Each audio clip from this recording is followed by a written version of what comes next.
नमस्कार, मेरा नाम सोनिया है और गिल्ली डंडा के शो पर मैं आपका स्वागत करती हूँ। वारदातें आपके और हमारे बीच घटती रहती हैं। कई बार समाचार पत्रों और टीवी चैनलों से हमें पता चल जाता है, मगर कई बार गुमनामी की चादर लपेटे वो इस कदर सो जाती हैं कि हमें दिखाई नहीं देती। मगर पारस जब चमकता है तो उसकी चमक को छुपाना आसान नहीं होता। श्रीमान नरेश पारस जी की मैं बात कर रही हूँ। वो भी जब बोलते हैं तो उनकी गूंज को दबा पाना मुश्किल होता है। आज एक ऐसे ही मामले को लेकर हम आपके सामने हाजिर हुए हैं। इसी मामले पर बात करने के लिए सबसे पहले जो हमारे साथ हैं श्रीमान नरेश पारस जी। धन्यवाद। साथ में हमारे साथ शिवचरण जी हैं और उनकी वाइफ है हमारे साथ बबीता जी। नरेश पारस जी, सबसे पहले तो मैं स्वागत करती हूँ आपका, और मैं आपसे ये पूछना चाहती हूँ कि ये मामला क्या है पूरा जिस पर आज हम बात करने के लिए बैठे हैं।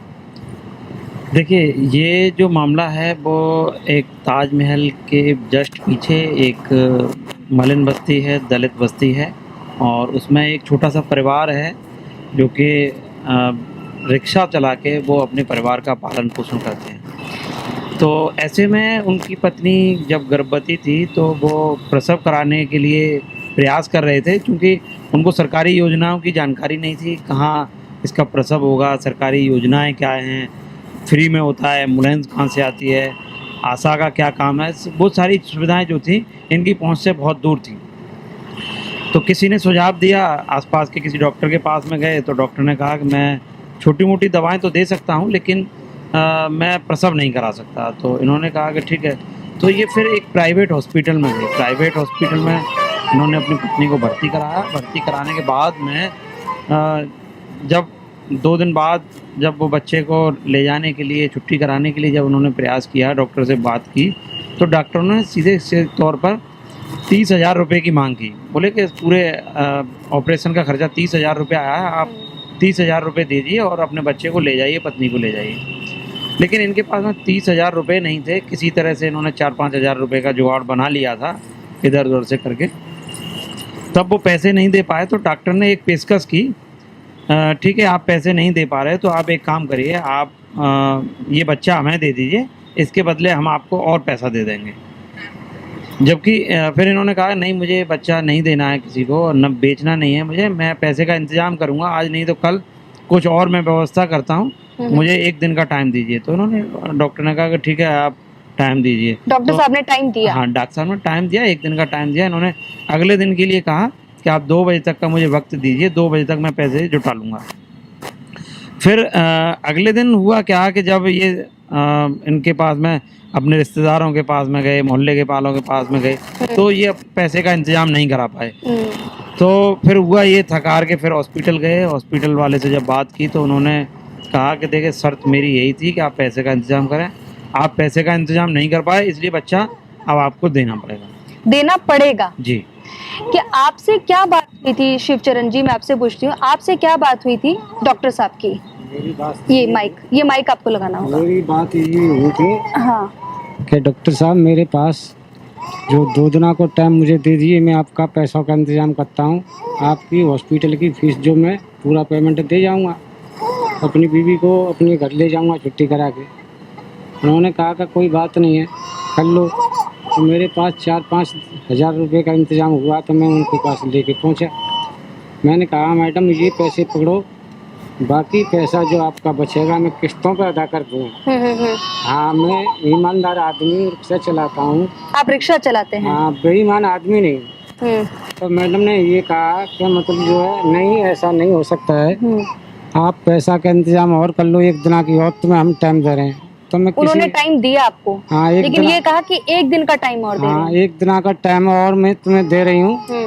तो मैं किसी रिश्तेदारों के पास गया, बस्ती वालों के पास गया, तो उन्होंने ये कहा कि तू भाई किराए पर रह रहा है, पैसा देगा कहाँ से, हमारे पास कोई पैसा नहीं है।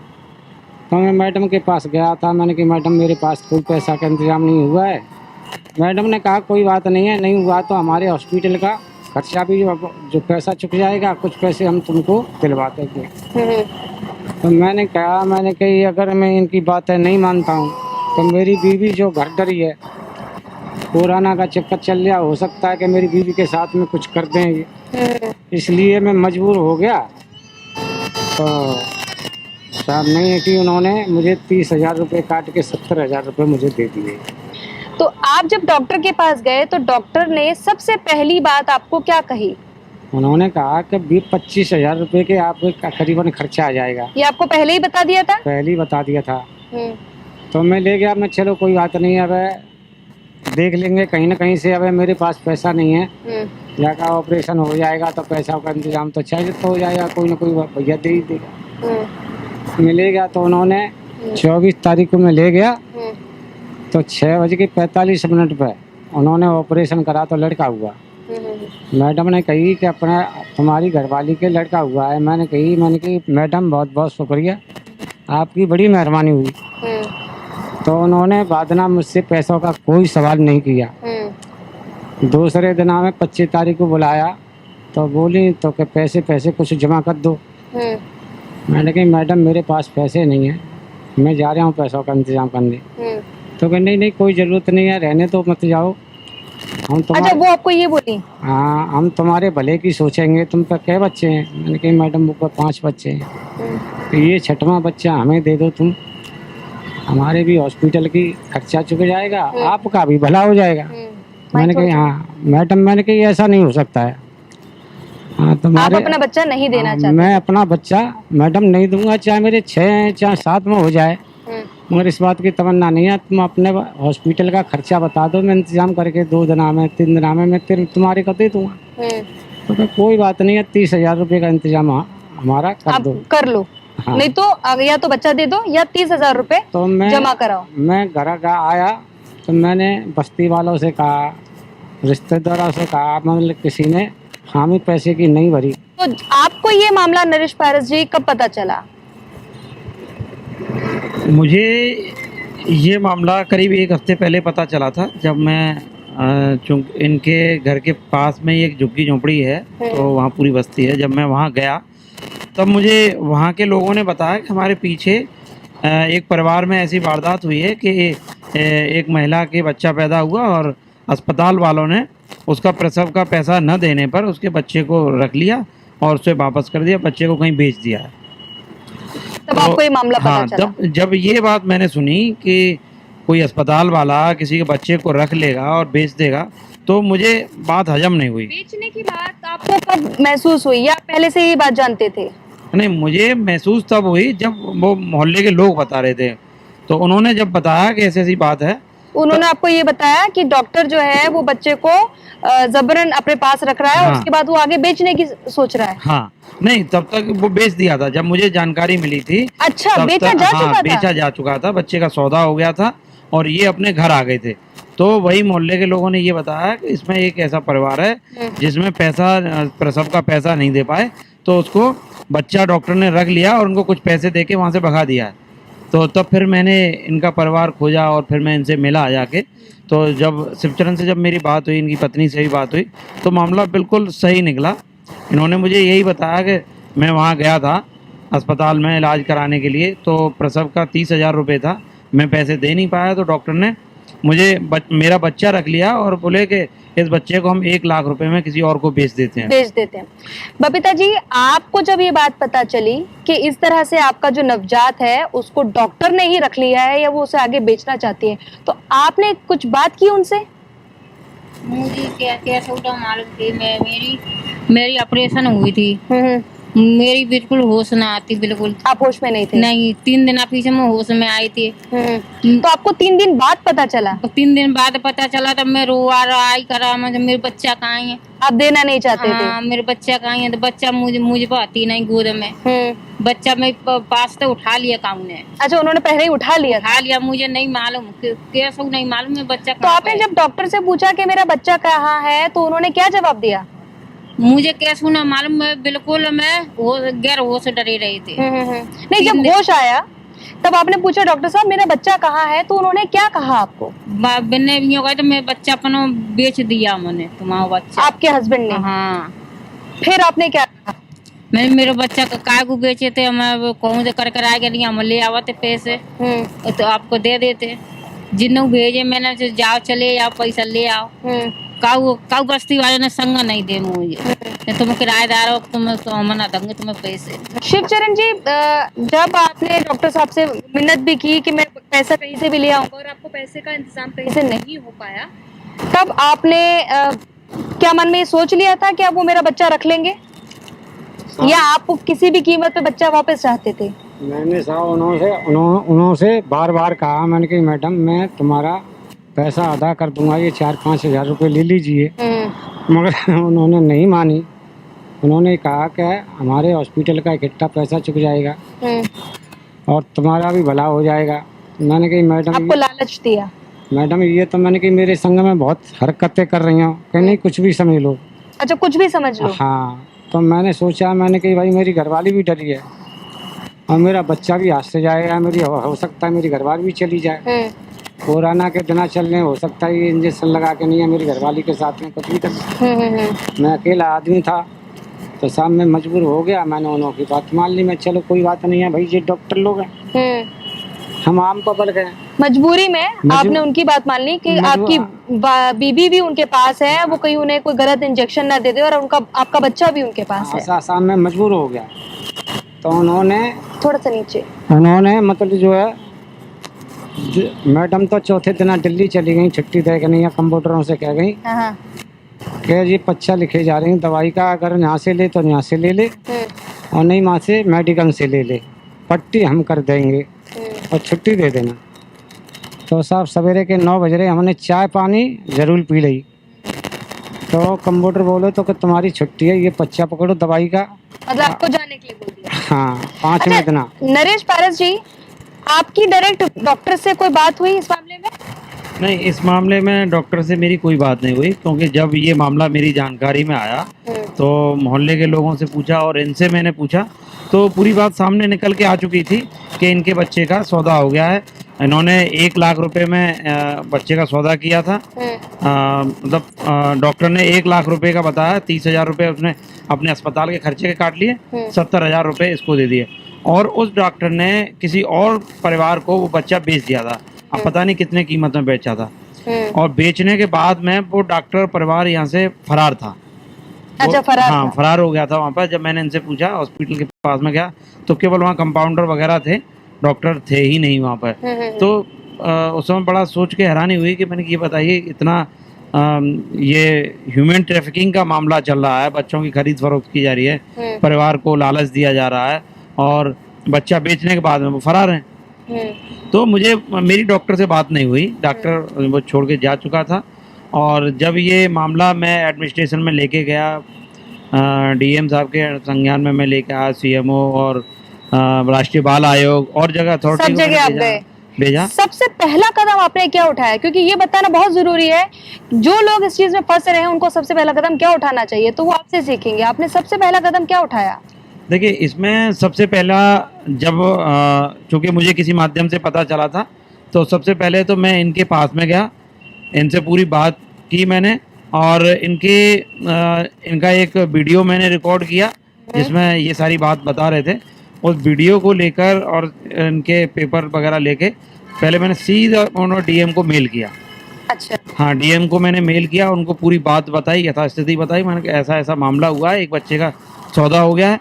फिर उसके बाद में मैंने एंटी ह्यूमन ट्रैफिकिंग यूनिट को बताया, सीएमओ को बताया और राष्ट्रीय बाल आयोग को बताया। तो सब जगह जब मैंने चिट्ठियां भेज दी, तब जाके उसमें एडमिनिस्ट्रेशन जागा, उसमें कार्रवाई शुरू हुई, और उसी दिन रात में ही उस हॉस्पिटल में सील लगा दी गई। सील लगा दी गई। अगले दिन फिर एडमिनिस्ट्रेशन के लोग, पुलिस के लोग, सीईओ थे, एसीएम थे, वो फिर इनके यहाँ पे घर गए, इनका परिवार ढूंढा, घर जाके इनके बयान दर्ज किए। बयान दर्ज करने के बाद में फिर दबाव डाला गया, पुलिस ने भी दबाव डाला, और फिर उस बच्चे की खोजबीन शुरू हुई। रात में 10 बजे उस बच्चे को तलाश लिया गया, और फिर उसके बाद में इनको रात में बुलाया गया। रात में बुलाकर तब इनको करीब रात के 12 बजे बच्चा इनको हैंडओवर किया गया। बबीता जी, जब बच्चा आपको वापस मिला तो आपको कैसा लगा? अच्छा लगा। मतलब आपको अपना बच्चा वापस मिल गया, आपको उम्मीद थी कि मिल जाएगा? उम्मीद नहीं थी मिलेगा कि नहीं मिलेगा। डॉक्टर ये सोने किया था तुम्हें बच्चा दिब्बा सीओ साहब ने दिब्बाया थे बच्चा अच्छा। दिब्बाए दे तो तुम्हें दिब्बाए दे तो बहुत अच्छा है। तो आप जब यहाँ से हॉस्पिटल से बिना बच्चे के घर वापस गई हाँ तो आपको कैसा लगा? और आज जो लोग आपके रिश्तेदार हैं, आप लोगों के बीच में बात हुई होगी ना कि आप बिना बच्चे के वापस आए हो, तो उन्होंने नहीं सोचा इस बारे में कि हम कहीं पुलिस में जाते हैं इस बारे में शिकायत करने? काऊ ना सोची। आपने भी नहीं सोचा कि आपका बच्चा जब डॉक्टर ने रख लिया है अपने पास, आपका अपना बच्चा, तो आपको पुलिस में जाने का नहीं, आपको लगा कि मेरे को जाना चाहिए? मजबूर है, फिर परेशान और पैसा है नहीं है, 1 रुपया है नहीं है, कहाँ जाते कहूँ। आपकी बात पहुंचे हाँ तो नरेश जी से ने जब आपसे सारा मामला पूछा तो आपको तब लगा कि अब बच्चा मिल सकता है? हाँ जब तो नरेश जी से नरेश जी ने क्या पूछा आपसे सबसे पहले? बच्चा के मामले में पूछे थे। तो आपने इनको सही सही बताया कि हाँ मेरा बच्चा हाँ मेरे बच्चा रख लिया, डॉक्टर साहब ने रख लिया, बेच दिया, जना मालूम कहाँ बेच दिया है। आपको बहुत गुस्सा आ रहा होगा। हाँ मैं गुस्सा है, आंखन में आंसू आ गए थे मेरे बहुत। बेइयों कह रहे थे रोआ मत, तुम्हें बच्चा दिब्बा देंगे, मिल जाएंगे तुम्हारे बच्चा। नरेश जी ने। नरेश जी, जैसे कि आपने अभी बताया कि ह्यूमन ट्रैफिकिंग का मामला भी हो सकता है, ऐसे और कितने मामले पहले भी आगरा में हो चुके हैं? क्या कुछ उनसे तार जुड़ सकता है? इस बारे में आप ज्यादा जानकारी रखते होंगे।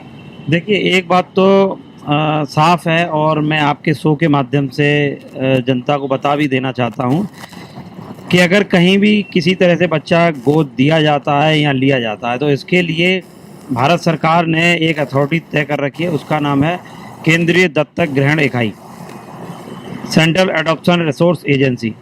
पूरे देश में अगर कोई बच्चा गोद दिया जा सकता है तो इसी अथॉरिटी के माध्यम से दिया जाता है और लिया जा सकता है।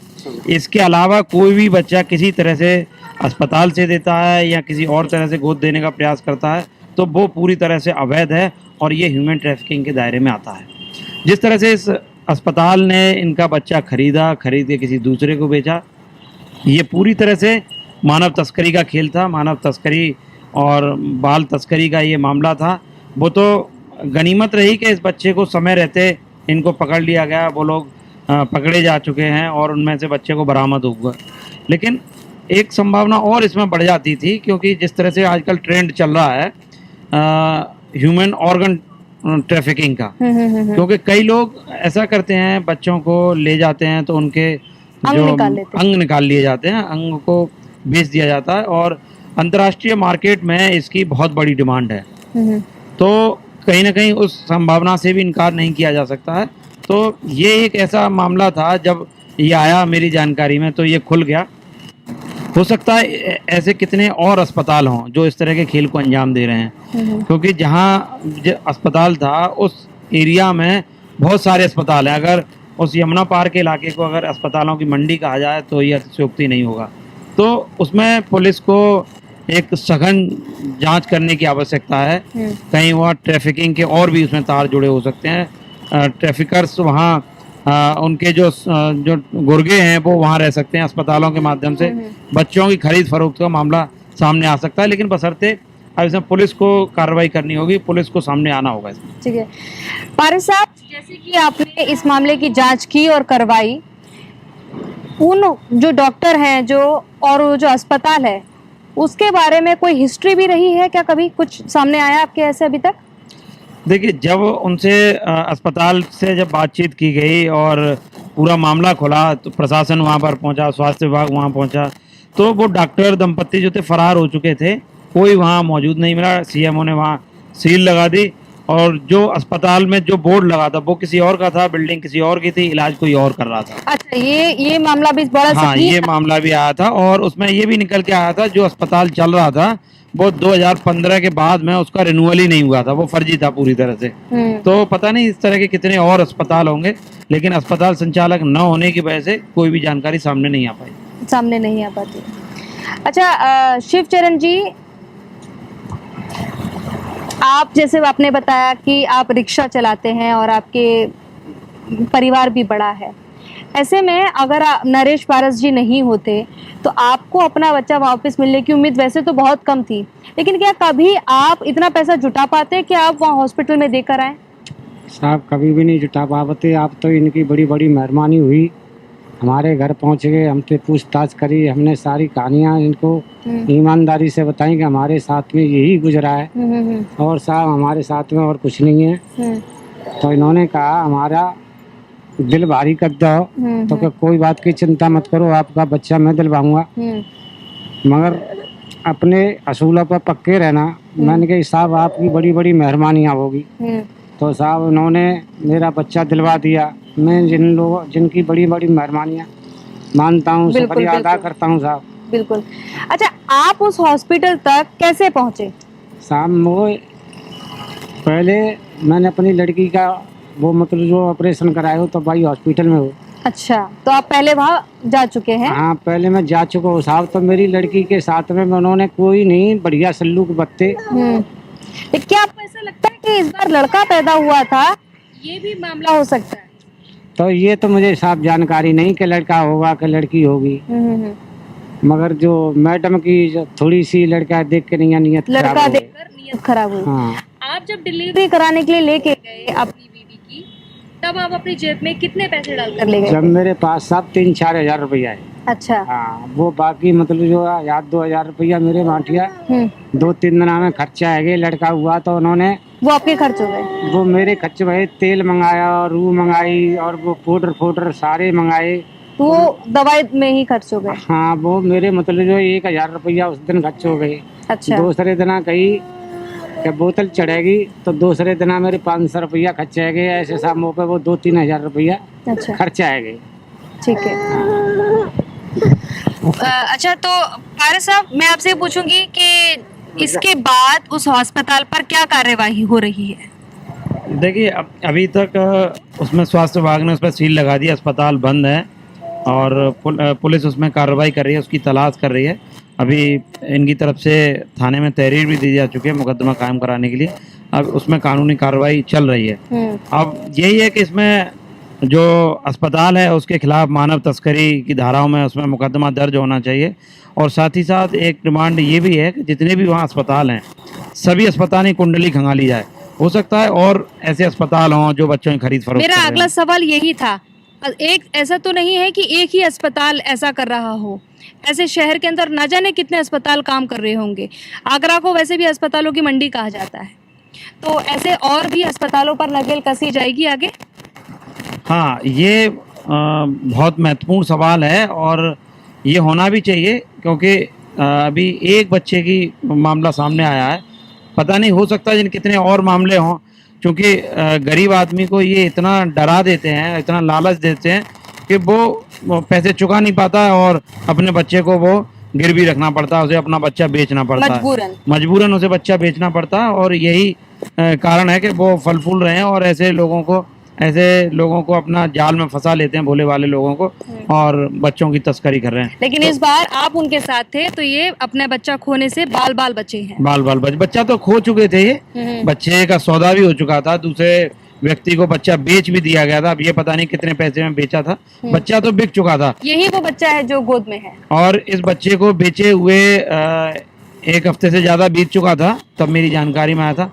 अब 1 हफ्ते बाद किसी बच्चे को रिकवर कराना बड़ा मुश्किल काम था, लेकिन उसमें नेक नियत से काम शुरू हुआ। इनके भाग्य में था बच्चे का सुख, तो वो अच्छा रहा और बच्चा बरामद भी हो गया, आज इनके सामने है। और यहाँ पर मैं एक सिस्टम के गैप की और बात करना चाहूँगा। वो गैप मैं ये बताना चाहूँगा, सरकार की बहुत सारी स्कीम होती हैं जो गरीबों के लिए तैयार की जाती हैं। जैसे एक आंगनवाड़ी की स्कीम होती है, जैसे ही बच्चा गर्भ में ठहरता है तो उसके बाद में आंगनवाड़ी की जिम्मेदारी तय हो जाती है सरकारी तौर पर। आंगनवाड़ी कार्यकर्ती जाती है और उस महिला को पूरा चेकअप करती है। जब तक 9 महीने तक नहीं हो जाता तब तक उसमें टीकाकरण भी वो करती है, पोषक पूरक आहार भी देती है। और फिर जब उसके बाद में ANM का रोल शुरू होता है, ANM वहाँ उस महिला का टीकाकरण करती है। जब बच्चा पैदा हो जाता है तो उसका भी टीकाकरण करती है। और फिर अब एक जिम्मेदारी आती है आशा की। आशा स्वास्थ्य विभाग की वो कड़ी है जो सुरक्षित प्रसव कराती है। सरकार की भी प्राथमिकता है कि सुरक्षित प्रसव होना चाहिए। तो इसके लिए व्यवस्था ये है कि हर PSC CSC सेंटर में प्रसव कराने की व्यवस्था है। वहाँ फ्री में प्रसव होता है। 108 की गाड़ी आती है, 108 की गाड़ी घर से एम्बुलेंस ले जाती है वहाँ उसको एडमिट कराते हैं, सुरक्षित उसका प्रसव होता है और प्रसव कराने के बाद सरकार उसको प्रोत्साहन राशि भी देती है। अगर लड़का पैदा होता है तो 1,000 रुपये मिलते हैं और लड़की पैदा होती है तो उसको 1,400 रुपये मिलते हैं। तो ये सारी व्यवस्था है। अब वो जो गैप था, जो सरकारी योजना थी, वो इन तक नहीं पहुंची। न इनके पास में आंगनबाड़ी पहुंची, न इनके पास में ANM पहुंची और न आशा वर्कर पहुंची। तो ये एक बड़ा सवाल है कि आखिर में ये लोग कहाँ थे? ये सिस्टम को जो लोग तैयार करते हैं, ऐसे ये कहाँ सिस्टम थे? का क्या मतलब? जो ऐसे सिस्टम का क्या मतलब? जो लोग, जिन लोगों के लिए योजनाएं तैयार होती हैं, वही योजनाएं उन तक न पहुंच पाएं। भारत सरकार, मोदी सरकार ने बहुत बड़ा एक स्कीम लॉन्च की थी आयुष्मान भारत योजना के नाम से। वो आयुष्मान भारत योजना एक ऐसी योजना है कि उसमें एक आयुष्मान कार्ड बनता है और उसमें पूरा परिवार कवर हो जाता है। 5 लाख रुपए तक का उसमें इलाज मिलता है। घर के किसी भी परिवार को अगर कोई बीमारी होती है तो 5 लाख रुपए तक का वो इलाज करा सकते हैं। सरकारी अस्पताल में, प्राइवेट अस्पताल में भी 5 लाख रुपए तक का अस्पताल करा सकते हैं। लेकिन वो कार्ड भी यहाँ नदारत था। सरकारी योजनाएं कई हैं, लेकिन ऐसी योजनाओं का क्या फायदा जो लोगों तक पहुंच ही ना पा रही हो? ऐसे कवायदों का क्या फायदा है जो लोगों तक पहुंच नहीं रही है? आयुष्मान भारत में और प्रधानमंत्री नरेंद्र मोदी ने जितनी सारी योजनाएं निकाली हैं, उनका लाभ नहीं मिल रहा है। दूसरी सबसे बड़ी बात, ह्यूमन ट्रैफिकिंग एक कोई छोटा मुद्दा नहीं है, ये बहुत बड़ा मुद्दा है। जिस अस्पताल ने गर्भवती महिला की डिलीवरी कराने की जिम्मेदारी ली, उसी अस्पताल की डॉक्टर ने उस बच्चे को जबरन अपने पास रखकर उसे कहीं बेच दिया, उसका सौदा कर दिया। आप समझ रहे होंगे कि किस तरह के मामले हमारे आसपास घटते रहते हैं। अगर नरेश पारस जैसे लोग नहीं होते तो ये मामला ना आपके सामने आता और ना हमारे सामने कभी भी आता। ये मामले सामने आने इसलिए भी बहुत ज़्यादा ज़रूरी हैं जिससे हमें ये पता चल सके कि हम किन जंगलों में बैठे हैं, किस तरह की मंडी में हम बैठे हैं, जहां हमारे बच्चों का सौदा हमारी मर्जी के बिना हो जाता है। खैर, ये बात भी दूसरी है कि अपने बच्चे का सौदा आखिर करता कौन है। ऐसी सुविधाओं को लागू कराना ज़्यादा ज़रूरी है, ना कि नई नई सुविधाएं लेकर आना, नई योजनाएं लेकर आना। पहले जो पुरानी योजनाएं चल रही है, उन्हीं योजनाओं को अगर सरकार ठीक से लागू करा पाने में सक्षम हो जाए, वही हमारे लिए बेहतर सरकार है और तभी होगा सबका साथ और सबका विकास। गिल्ली डंडा के लिए आज इतना ही। नमस्कार।